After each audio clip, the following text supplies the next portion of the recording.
I never thought a simple question would change the way I saw my marriage, but that night proved me wrong. Sarah walked out of our bedroom dressed in a way I hadn't seen in years.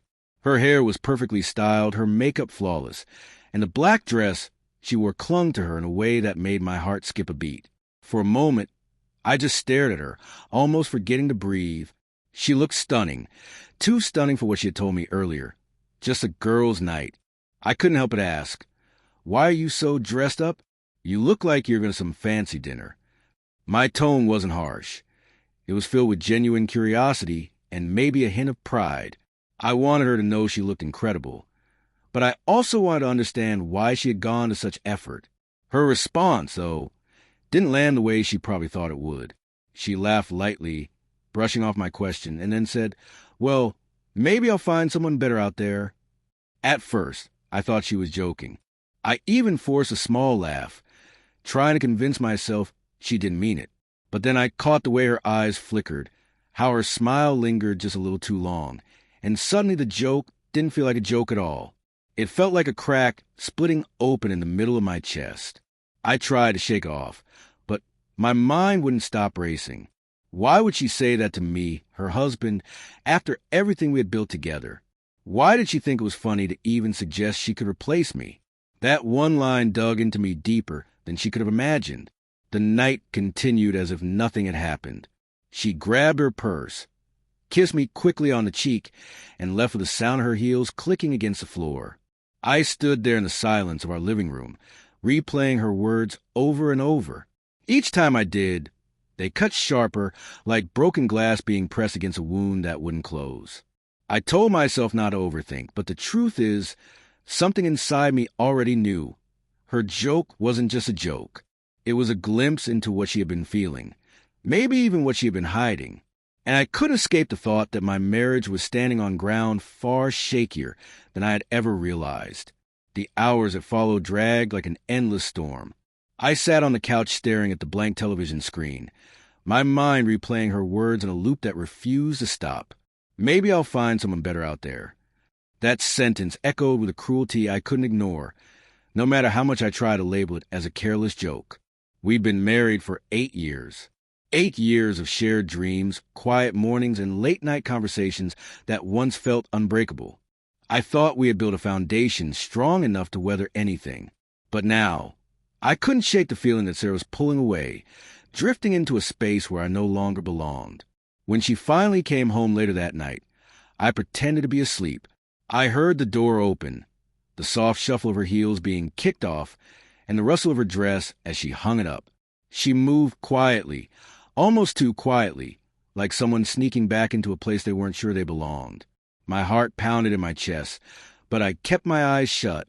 I couldn't face her yet, not while her words were still burning in my mind. The next morning, over coffee, I tried to convince myself to let it go. Maybe she was just trying to be playful. Maybe I was the one twisting her words into something darker than they really were. So I asked her again, with a smile I forced onto my face, "About last night, you really hurt me when you said you might find someone better. Did you mean that?" Sarah looked up from her mug, her eyes widening for a second before she let out another laugh. "Oh, come on, Daniel. Don't be so sensitive. It was just a joke. You know I love you." Her words were soft, but her tone lacked the warmth I used to know. It felt rehearsed, like she was reciting a line she had used before. And the worst part? She never actually answered my question. She dismissed it, brushed it aside like my pain didn't matter. I wanted to believe her, but deep down, something had shifted. I began noticing little things I hadn't paid attention to before. The way she guarded her phone, the sudden late nights at work, the distant look in her eyes when I asked about her day. Each sign piled onto the weight, already pressing against my chest.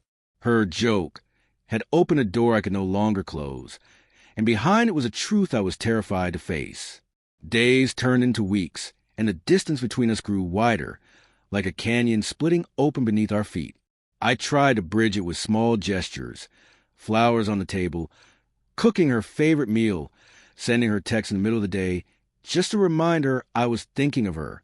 But Sarah's responses became shorter, colder, like she was only humoring me out of habit. One evening, I decided to face it head on. She was sitting on the couch scrolling through her phone, a faint smile tugging at her lips. I asked softly, "Sarah, are you really happy with me? Or are you just waiting until you find something better?" Her smile vanished instantly. She looked at me, her expression unreadable, and for the longest time she didn't answer. Then finally she whispered, "I don't know." Those 3 words cut deeper than anything else she could have said. They weren't cruel. They weren't dismissive. They were honest. And in that honesty, I felt the last thread of our marriage snap. That night I lay awake, staring at the ceiling, realizing that I couldn't keep living in the shadow of her uncertainty. Love can survive many things, but not indifference. Not when one person has already started looking beyond what's in front of them. The next morning, I packed a bag. Not out of anger, not out of spite, but because I finally understood that staying would only break me further. When Sarah saw the suitcase by the door, her eyes filled with something, panic maybe or regret, but she didn't say a word to stop me. I turned to her, my voice calm, almost too calm. "You once joked about finding someone better. Maybe that wasn't a joke after all. I hope you do, Sarah. I really do. Because I deserve someone who doesn't need to compare me to what's out there." Her lips trembled, but no words came. She just stood there, silent, as I walked out the door. As I closed it behind me, a strange peace washed over me. The kind that only comes when you finally stop fighting for someone who won't fight for you. Her joke had shattered me, yes, but in the end it also freed me.